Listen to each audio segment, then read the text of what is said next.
그래서 제가 여러 차례 그 대법원장님, 조희대 대법원장님 제가 개인적으로 아는 분은 아닌데 뭐 이것저것 뭐 이렇게 막 그 국회의원들도 그 임명할 때 야 훌륭하신 분이네, 딱 봐도 훌륭하신 분이네, 흠 잡을 데가 없네, 아유 대법원장 열심히 잘해 주십시오 이랬다고 제가 말씀드리지 않았습니까? 대법관 할 때도 그랬고, 대법관으로 선출될 때도 그렇고, 대법원장으로 선출될 때도 그랬고. 그래서 이제 그 조희대 대법원장은 패스. 그러면은 박영재 대법관이 어떤 분인지, 주심이니까 주심이 굉장히 중요하지 않습니까? 그래서 박영재 대법관이 어떤 분이냐? 박영재 대법관은 1969년생이에요. 그러니까 저보다 2살 어려. 제 나이가 얼마나 많냐면요, 저하고 막 서정욱 변호사하고 비교하던데 정욱이가 네 형이지 막 이러던데 아니거든요.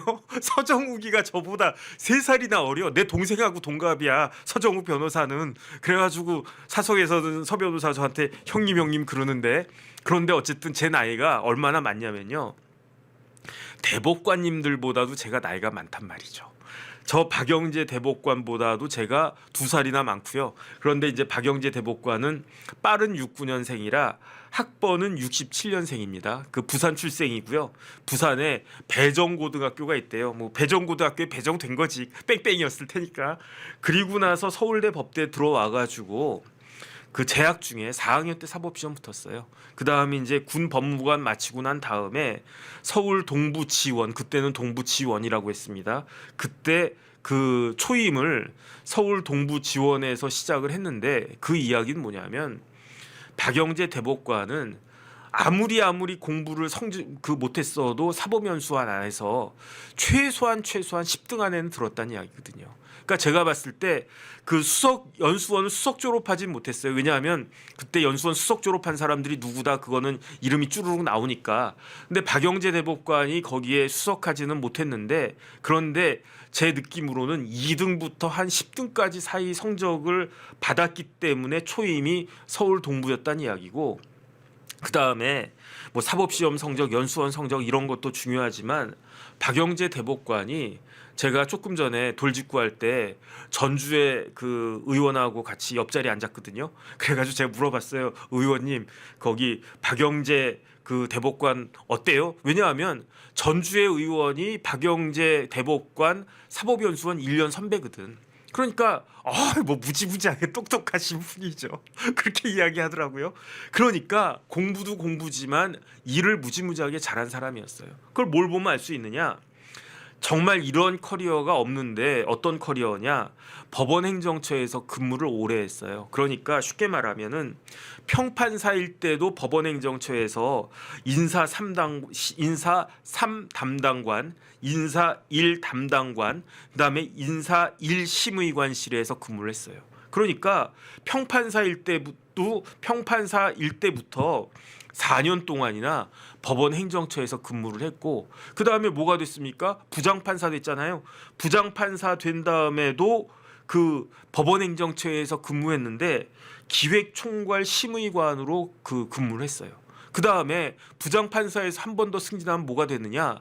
차관급인 고등법원 부장판사가 되는데, 고등부장 할 때도 법원행정처에서 법원행정처 기조실장하고, 기조실장하면 뭐 그냥 그 조직을 갖다가, 법원 조직을 갖다가 쫙 하는 사람 아니겠습니까? 그리고 난 다음에 법원행정처 차장을 했어요. 제가 얼마 전에도 말씀을 드렸지만 그 법원에서는요, 법원행정처 차장하면 웬만하면은 대법관 올라가고, 약간 삐끗하면 뭐가 된다? 헌법재판관 된다. 그러니까 김영두 재판관도 법원행정처 차장했어요. 아마 박영재 대법관보다 몇 년, 박영재 대법관 87이고 김영두 재판관이 84니까 3년 차이 나지 않습니까? 그 뭐 대학교 뭐 연수원 뭐 판사임과 다 3년 차이가 나니까 아마 박영재 그 대법관보다 한 3년쯤 전에 법원행정처 차장했을 거예요. 그런데 김영두 재판관은 약간 삐끗해서 헌법재판관 된 거고, 그 다음에 박영재 재판관은 뭐 늘 그래왔던 것처럼 행정처 차장 하다가 대법관 된 거고, 이런 사람이에요. 그 다음에 이제 중간에 사법연수원 교수도 거치고.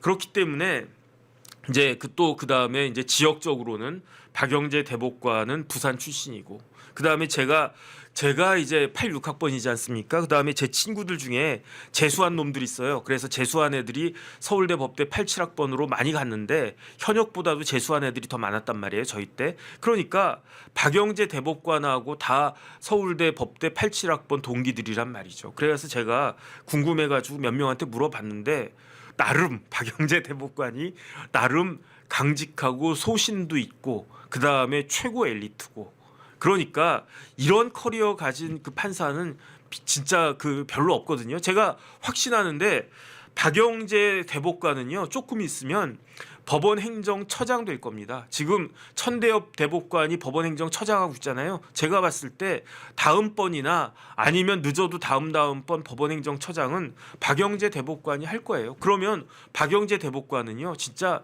역사상 전무후무한 기록을 갖게 되는 게 평판사, 지방법원 부장판사, 고등법원 부장판사까지도 행정처에서 근무하고 심지어 법원행정처장까지도 대법관 돼서도 법원행정처장이 된다. 이런 기록은 제 기억에는 아마 그러한 그 없을걸요. 그러니까 이런 분이 지금 그 주심을 맡고 있다. 이걸 갖다가 그 보고 그렇기 때문에 저 희망 고문 당하기 싫은데 저는 사실은 기대 안 하거든요. 솔직히 말씀드리면은 이재명 대표가 유죄가 나올 거라고 사실은 큰 기대 안 해요. 여태까지 법원이 보여준 행태가 그러니까 왜 이재명이라고 하는 사람 앞에만 가면 왜 이렇게 판사들이 막 꼬리를 갖다가 막 내리지? 그래가지고 저는 뭐 헌법재판소도 그렇고 그 다음에 물론 이제 이재명 대표가 직접 헌법재판소에서 그 탄핵 심리 같은 거 방한 건 아니지만 결국은 윤석열 대통령 탄핵 심판의 반사적 효과를 다이렉트로 받는 거는 그거는 이재명 대표였으니까 고등법원 가서도 그렇고 어떻게 위증교사가 어떻게 위증교사 위증한 놈은 그 유죄인데 위증을 교사한 사람은 무죄가 될 수 있습니까? 그건 뭐랑 똑같냐면요. 학교 선생이 야 정혁진이 일로 와봐 그러면서 너 저기 가가지고 매점 가서 빵 하나 훔쳐와 그래가지고 제가 쫄래쫄래 가가지고 매점 가서 빵 하나 훔쳐왔단 말이에요. 걸렸단 말이에요. 그러면서 너 그 벌금 500만 원 그 다음에 나를 교사한 선생님 교사 선생님 너는 무죄 이런 거랑 뭐가 다릅니까? 그 다음에 1심에서 뭐 그냥 한성진 부장판사가 그냥 열심히 그냥 머리 빠져라가지고 해가지고 이렇게 판결문 써놓은 걸 갖다가 항소심에서 연수원 동기 최은정 부장이 너 잘못 썼어 무죄 어떻게 이러는가?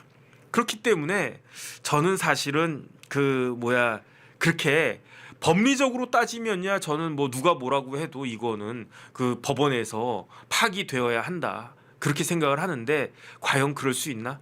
판사들이 그럴 수 있나? 어쨌든 그런 생각을 하는데 그런데 그 생각은 듭니다. 어떤 생각이 드느냐? 왜 대법원장이 이걸 부에서 심리하지 않도록 하고 그 전원 합의체로 돌렸을까? 거기에 대해서는요.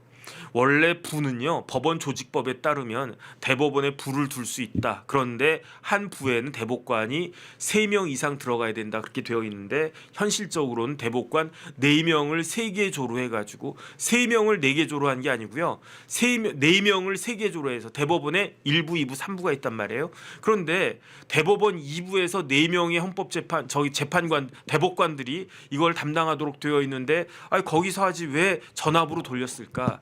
저는 그 생각은 들어요. 그 이유는 뭐냐면은 재판관이 오경미, 권영준, 엄상필, 박영재 자꾸 재판관이라고 그러네. 대법관인데 이 4분의 대법관이 이 사건을 한다라고 하면은 그러면은 엄청난 압박이 있지 않겠습니까? 그러니까 그 압박을 조희대 대법원장이 내가 다 알아서 할게. 압박 다 분산합시다 해가지고 12명이 그 재판하는 걸로 그 와중에 노태학 대법관은 슬쩍 빠지면서 나는 안 할래요. 나는 안 할래. 왜 안 할래? 그 중앙선관위원장이니까 나 저 빼주세요. 그럼 우리 12명이 합시다. 어차피 천대엽은 못하는 거니까 이렇게 한 거 아닌가? 저는 개인적으로 뭐 그런 생각도 들고 그럼 뭐 좋은 시그널이 아닌가? 저는 뭐 그런 생각도 드는데 하도 제가 제가 그냥 예측하는 것마다 다 틀려. 그 다음에 다른 걸 떠나가지고 저희 시청자님들한테도 죄송하지만 일단은 나부터 힘들어. 그러니까 기대 안 해. 기대 안 하고 있을 거예요. 기대 안 하고 있는데 잘 되면 좋고 아니면 말고. 나올 수 있는 그 결론은 세 가지가 있습니다. 첫 번째, 상고 기각. 그러면 이재명 무죄가 되는 거예요. 그 다음에 파기가 있을 수 있는데 파기가 두 종류가 있습니다. 뭐 더 세분하게 가면 더 몇 개가 더 있을 수 있는데 크게 봤을 때 파기가 두 개가 있을 수 있는데 첫 번째는 뭐냐? 파기 환송 일반적인 거예요. 파기 환송은 나오면 안 됩니다. 이거는 그럼 어쩌라고? 저부터도 저 미친 거 아니야? 이런 생각할 거예요. 대법관님들 미친 거 아니야? 파기환송하면 왜 그렇습니까? 파기환송이라고 하는 거는요, 이재명 대표한테 피선거권이 없다라고 하는 건데 그거를 확정짓지 않는 거예요. 그러면 그 와중에 만약에 이재명 대표가 낙선하면 모르겠는데 당선되면 어쩌라고? 아니 대법원장부터 대법관들이 이 사람은 피선거권이 없다라고 그 이야기를 갖다가 해놨는데 그냥 뭐 똥 싸놓고 그 뭐 비대든 뭐든 찢지를 않은 거랑 똑같은 거예요. 그거 어떻게 하라는 거? 그러니까 이번에는 파기환송하면 안 돼요. 그러니까 제가 봤을 때 상고 기각하든지 아니면은 그 파기 자판해가지고 그냥 아싸리 그냥 피선거권 날리든지 둘 중에 하나를 해야 된다. 그 다음에 뭘 하든지 간에 판결을 잘 정확하게 써가지고 일반 사람들이 봤을 때 수긍할 수 있도록 해야 된다. 그렇지 않고 예컨대 말도 안 되는 논리로 상고 기각 이재명 대표 무죄 이렇게 되면요. 계속 말씀드리지만 대한민국은 통일 국가가 됩니다. 어떤 통일 국가냐? 남북 통일, 뭐 남북 통일 될 수도 있겠죠. 남북 통일이 아니라 삼권이 통일되는 국가가 되는 거예요. 행정권, 대통령, 입법권, 그리고 사법권까지 다 뭐 똑같다는 거 아니겠습니까? 말도 안 되는 논리로 이 사람은 무죄다라고 하면 만약에 정혁진이 같은 애가 이런 사건이면 뭐 얄짤없지. 저 새끼가 어디서 뭐 이런 범죄를 저질러 너 아니 뭐 절 떠나가지고 말도 안 되는 저런 사람은 더 이상 대한민국 정치 영역에서 배제돼야 됩니다라고 대법원에서 그냥 이걸 갖다가 땅땅땅 두드린 사람 누굽니까? 허경영. 이재명하고 허경영하고 뭐가 다릅니까? 그런데 허경영은 벌써 작년에 저런 사람이 우리나라 정치를 갖다가 선거판을 갖다가 그거 막 혼탁하게 한 사람이야. 뭐라고 그랬다고? 이병철이 자기 아버지라고 그랬다고. 그런데 이재명 앞에만 가면 우리 이재명 대표님은 대통령 하셔야죠. 이렇게 그냥 꽃길을 쫙 깔아준 거랑 뭐가 다르겠는가? 아니 물론 대법원에서 이러한 논리가 있기 때문에 안타깝지만 이재명 그 피고인 이재명은 무죄 이렇게 이야기하면 제가 쫙 읽어봤을 때 맞습니다. 역시 조유대 대법원장님 훌륭하시군요. 역시 박영재 대법관 대단하십니다. 제가 몰랐습니다. 죄송합니다. 앞으로는 저는 이런 거 안 하겠습니다. 뭐 이렇게 한다라고 하면 모르겠는데, 이게 논리냐 방구냐 이런 그 판결이 나오면 절대로 안 될 것이다라는 생각이 들고요. 그다음에 마지막으로 유창훈 부장판사 얼굴 좀 띄워봐 주세요. 대한민국의 선거는요, 법원이 망치고 있는 겁니다. 지난 총선 제가 봤을 때 지난 총선을 이 모양으로 만든 판결, 이 모양으로 만들었던 게 그게 이재명 대표가 잘해서 민주당이 범야권이 190석 얻었습니까? 저는 결코 그렇게 생각하지 않거든요. 저는 그 여당이 잘못해서 190석이 나왔다라고 생각을 하는데 여기서 하나만 더 들어가 보면 어떻게 되느냐. 중요한 판결이 있었어요. 첫 번째가 유창훈 부장판사가 이재명 대표 영장실질심사에서 풀어줬을 때, 다시 한번 제가 말씀드리겠습니다. 재작년 9월에 영장실질심사에서 참 희한한 논리로 영장이 기각됐어요. 그 직후에 뭐가 있었습니까? 강서구청장 선거가 있었어요. 그래서 그때 엄하게 후보를 내가지고 아예 그냥 참패를 하고 그때부터 여당이 그냥 휘청휘청했습니다. 그리고 난 다음에 작년 2월에 뭐가 있었느냐? 조국 대표 사진 좀 띄워봐 주세요. 조국 대표 항소심 판결이 났었어요. 이루고 있네. 멋있습니다. 조국 대표 항소심 판결이 났는데 징역 2년 실형이 떨어졌어요. 그런데 어떻게 됐습니까? 징역 2년 실형이 떨어졌는데 법정 구속이 안 됐어요. 그리고 난 다음에 뭐가 생겼습니까? 조국당이라고 하는, 참 제가 살다 진짜 듣도 보도 못한 정당이 생겼어요. 그 이름이 조국혁신당이래. 그래가지고 어떻게 됐습니까? 비조지민, 지민비조 이런 거 해가지고 그게 시너지 효과 막 일으켜가지고, 그래서 지난 총선은요, 저는 두 번의 재판으로 인해 가지고 어마어마하게 그러한 그 영향을 갖다 받았다라고 저는 개인적으로 생각을 하는데, 이번 대선은요 사실상 누구한테 달려 있느냐? 조희대 대법원장님 다시 한 번만 띄워봐 주세요.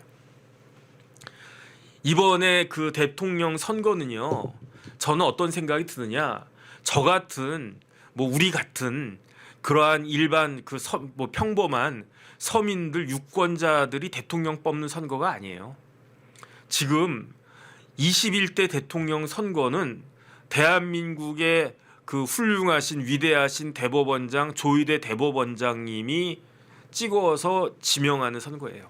전 그렇게 생각합니다. 조희대 대법원장이 만약에 피고인 이재명 유죄, 그다음에 피선거권 박탈, 그러면 누가 대통령 되겠습니까? 그러면 국민의힘 후보가 대통령 될 가능성이 무지하게 높아지고, 아니면은 김경수가 될 가능성도 무지하게 높아지고 삐까삐까할 것 같아요. 재밌을 것 같아. 그런데 만약에 5월, 오늘이 며칠입니까? 오늘이 4월 23일이란 말이에요. 5월 23일 정도에 조희대 대법원장이 피고인 이재명 무죄, 그러면 어떻게 되겠습니까? 그러면 뭐 선거가 하나마나한 선거가 아닌가? 저는 어쨌든 그런 느낌이 강하게 들어요. 그래서 이번 선거는 대법원 선거다. 저는 그런 생각 듭니다. 이번 선거는 누가 뭐라고 그래도 대법원 선거다. 아니 막 5월 달에 5월 말에 막 그 뭐 국민의힘 후보가 이재명 후보를 막 치열하게 막 쫓아가고 있는데, 갑자기 대법원에서 피고인 이재명 무죄 그럼 어떻게 뭐 동력을 얻을 수 있습니까? 그러니까 제가 봤을 때는 대법원에서 어떻게 그 판결을 하느냐, 저는 개인적으로는요 6월 3일 이전에는 반드시 선고가 날 것 같아요. 그렇지 않고는 이렇게 서두를 이유가 없지. 만약에 이렇게 서두른 다음에, 그런 다음에 뭐 판결 선고를 한 6월 10일쯤에 피고인 이재명 무죄 이렇게 되면, 만약에 그때 이제 이재명 대표가 대통령 대권을 잡았다라고 했을 때, 그때 6월 10일에 피고인 이재명 무죄 이렇게 되면 그거 뭐라고 하겠습니까? 그러면 진짜 종로에서 뺨 맞고 그 뭐 한강에다가 그거 하듯이 저게 대법원이냐 막 이러지 않겠습니까? 아니, 그리고 난 다음에 더 심각한 거는 6월 10일쯤에 피고인 이재명 유죄 이렇게 하면 어쩌란 말이야. 그러면 대선 또 한 번 더 하겠다는 이야기인가? 그러니까 제가 봤을 때는 아싸리 그냥 차라리 지금부터 그냥 원래 했던 것처럼 그냥 대법원 대법원 그 제2부에다가 해놓고, 대법원 2부에서 뭐 한 달 정도 이렇게 끌다가, 그러다가 아유 이거는 전압에서 하는 게 맞지 해가지고 전압을 뭐 5월 말이나 뭐 해가지고 뭐 지정을 하든지, 아니면 대통령 선거 끝난 다음에 지정을 하든지 그랬으면 모르겠는데, 그러면 그냥 열심히 선거나 합시다 이러고 있을 텐데, 그렇지 않은 걸 갖다가 지금 하고 있으니까.